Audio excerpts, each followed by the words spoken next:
And I would think that hot weather is when people start thinking about, maybe we need to buy a boat. So we have Dustin Major with us today, and Dustin sells boats at Northwest Marine and Sport. Dustin, do people like to buy more boats in the hot weather? Oh, or yeah. does it matter? No, that's for sure. Yeah, you start seeing the fiberglass boats and the pontoon boats moving a lot more in the summertime.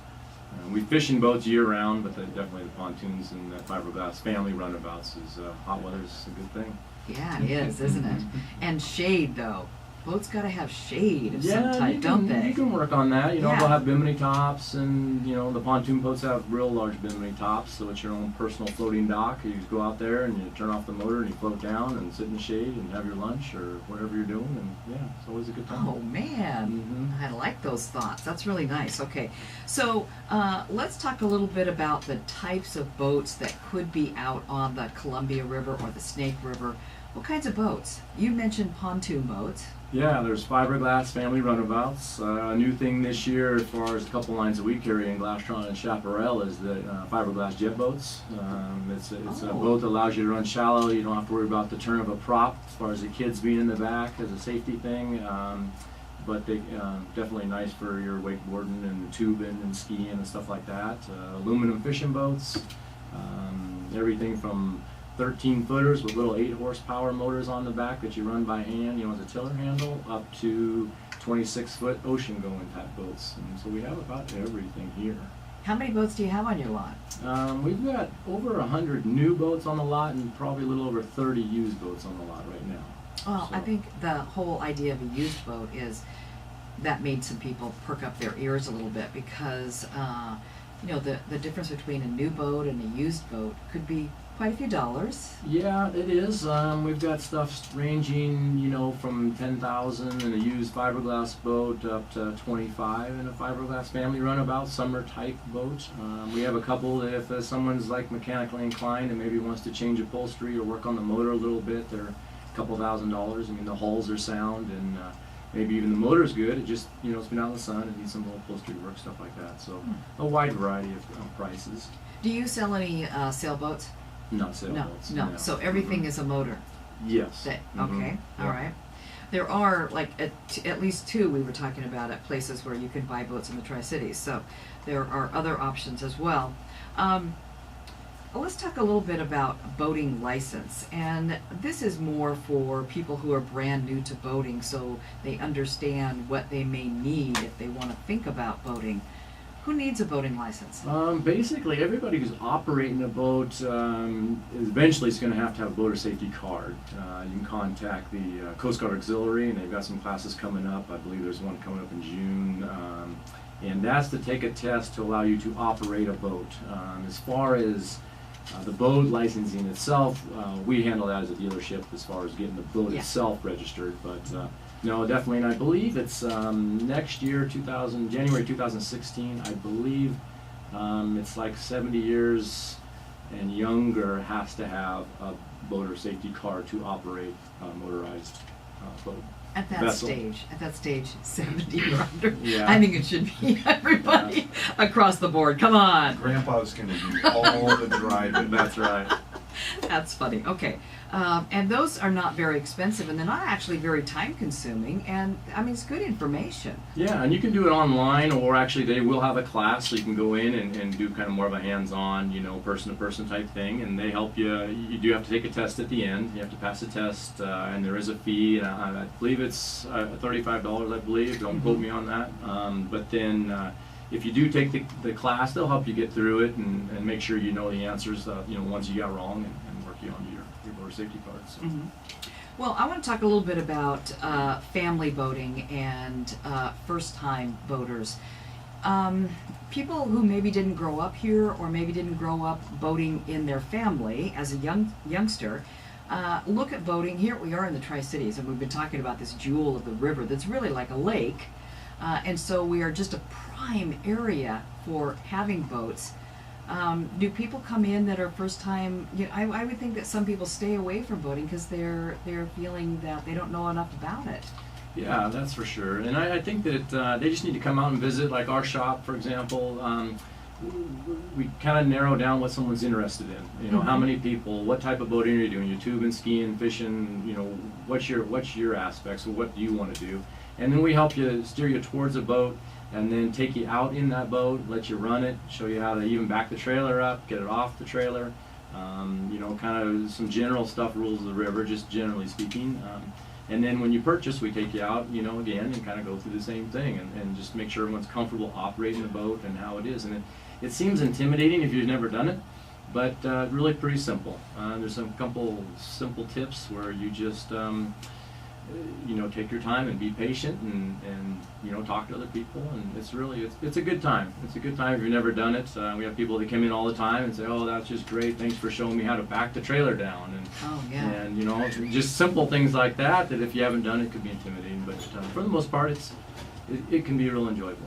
Parking lot practice, you know, Yes. a little practice, and it can be done. But in the meantime, it's really, really entertaining at boat launches. So practice is good. Yes, it can be.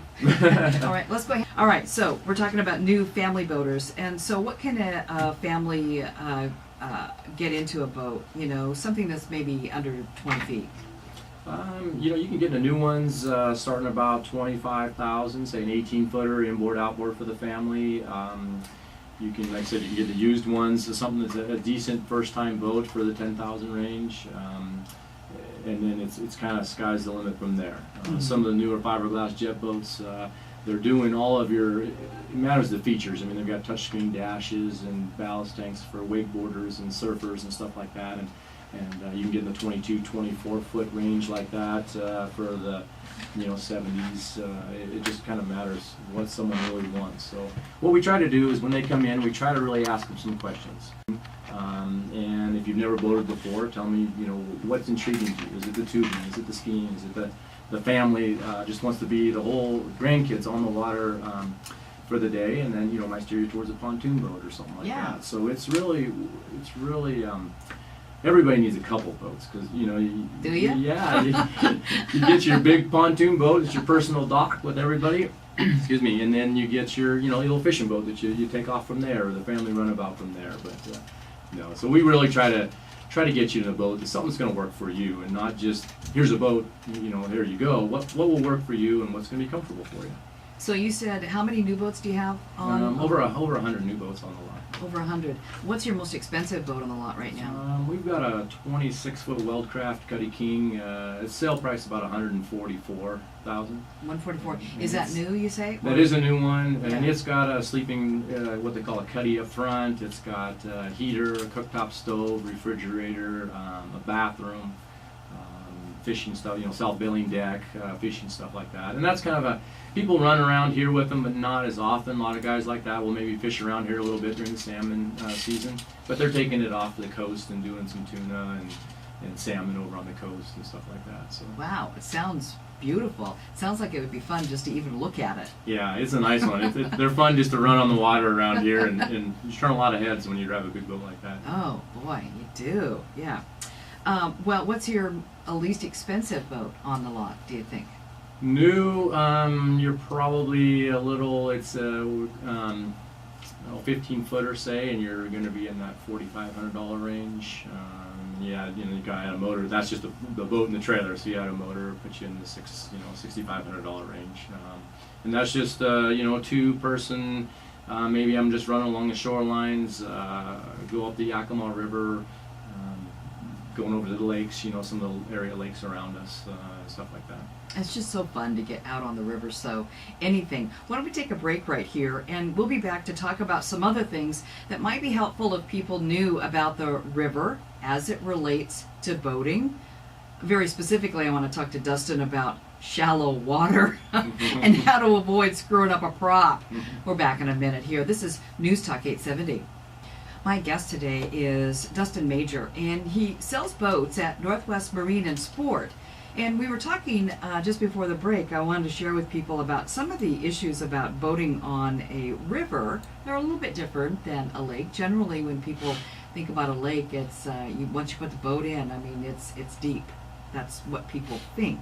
What about a river, though? I've lost a few props out there, or not lost them, but damaged them.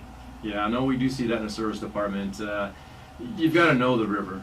We've got great places like the Hanford Reach to go and visit and see and sightsee and do that, but you need to know how to get up there in your boat. Just because you see water doesn't mean it's deep enough to run. And we've got areas that it'll get 2 feet in a hurry, and that's going to do some damage. So you really need to know the water, whether you're following somebody that knows the water, or there's some maps that you can get that'll show you the waterways. The fact that it is a river, it does change. So you just got to be aware the current's going to change the bottom a little bit, and just kind of recognize that as well. Same with the river. When you're floating and stuff, things are moving. A lake, you can jump out and you pretty much stay right next to your boat. If you're out floating and you jump out, well, you're moving and the boat's moving. So just be aware of that. When you're out there, be safe on that. Yeah, there are a lot of boats. It's just about probably obviously more boats that are parked just in my neighborhood alone. I mean, I have a lot of neighbors that enjoy boating just like me. So there are a lot of boats out there. And as you were talking earlier, you said, we've got so much river here that if you want to, you can really get away. You don't have to be right here in the Tri-Cities proper area. Yeah, no, well, we've got a lot. Like I said, the Hanford Reach, moving your way down, we've got a few restaurants in Richland, and so if you want to hang out with a few people and do that, you can do that locally, go to a restaurant and stuff. But if you want to get away from somebody, if you do know your way up the Reach, usually you can find some secluded water up there. The Snake River, for sure, you can go and go a long distance there and get away from people, and some back coves, and just float with your family and friends and stuff like that. There's also a few beaches that they'll, on the shorelines that they'll let you up on the Columbia in the Reach, as well as just up north from Leslie Groves a little bit. And then the Snake River's got a few beaches that you'll see people definitely hanging out there on the weekends. So we do have a big variety of if you want to be with people or you want to get away and be by yourself. Yeah, I say go downriver. Yeah. Not the Reach. The Reach is a Go tough one. the opposite direction. Go downriver. You know what? Going under the cable bridge is beautiful, and especially as the sun's going down, or even at night boating, is really quite spectacular to be out there. Yeah, it is, and we have a lot of people that come from out of town and buy boats, and when we take them on demos, that's basically where we do our demos, and inevitably people from out of town will take pictures of the cable bridge. Oh, it's pretty phenomenal and phenomenal, and it's, definitely we do have stuff like that that's definitely worth seeing. Mm-hmm. The other thing I would recommend to people is to go up on the Snake River and put in at Charbonneau, and then go further upriver from there as well. And there's some beautiful areas, and actually some sandy areas too. So, we really, we have a lot of areas to go to. You don't have to, when you think about boating, you don't have to think about being right here in front of Columbia Park or under the Blue Bridge. Gets a little congested, actually. That's a very, very narrow part of the river here, right here in front. Yeah, it is, and you run into a lot of people that are maybe doing a picnic or a barbecue, and they've got several boats among the friends and families, and so you get more and more people just locally here. So if you can get away, I'd suggest that. It's just a nice way. The water's not so rough, a little smoother ride, just generally speaking. When you're floating, it's just a little bit nicer because the boat's not rocking and rolling as much. And we're fortunate to have that, and everything's so close, really. Yeah, it is. And I want to share one other thing with people out there that maybe have been thinking about boating, but not quite yet. What I find is that boaters are really, really good to each other. I've been towed a couple of times, and I have towed others as well. So whenever people are in distress out there, and I know that would be a major concern for people to think, what am I going to do if I run out of gas or something's wrong with my engine or whatever, my motor, people are really good about that. They are, yeah. We've got a good community here, and even people that come from out of town, for the most part, is pretty good. Just try, if something happens like that, lift your engine hatch if you've got one or whatever, sit on the front of the boat, get your orange flag out, try to wave somebody down and get help, and most people are pretty good about it. They may take you to a different launch if you can get a ride to get around to get your trailer and stuff like that, but at least they'll get you off the water and safe, on shore there. Yeah, how far away are people coming to buy boats here in the Tri-Cities? We saw a lot of them out of state, all over the country. We had one boat go to Russia a couple of years ago. We do a lot in Alaska. back in the Great Lakes area, there's not many what they call heavy gauge aluminum companies, and that's a lot of what we carry. And so people are seeking out that style of boat, and we send them all over. So it's Russia's a long way, and so Yes, it But is. we sell all over the country, really. I don't want you to give me any names, but I want you to tell me about the last satisfied family boat purchaser. Boy, probably just a few weeks ago, debated about getting a boat, not sure they wanted to spend the money, how much time we were going to use it. We ended up getting them into, it was a family runabout, it ended up being a used one. They looked new and used fit their needs just because they weren't quite sure. But I got a text from them on the weekend after they used it and said it was awesome. They spent time out there with the kids and just really enjoyed it and glad they did it, and planning on keeping that one for 4 or 5 years. And then if it's going as well as this year, then they might go to the new one and get into something a little bigger. So Oh, yeah, I'm that's- sure I know those people because Yeah. that sounds like me some 20 years ago. So that's great. Yeah. I love the good stories. Dustin, thanks so much for joining us Thank you. today. We really appreciate it.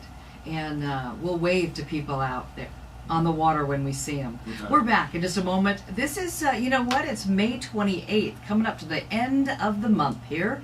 And we'll be back to wrap up our program today in just a moment.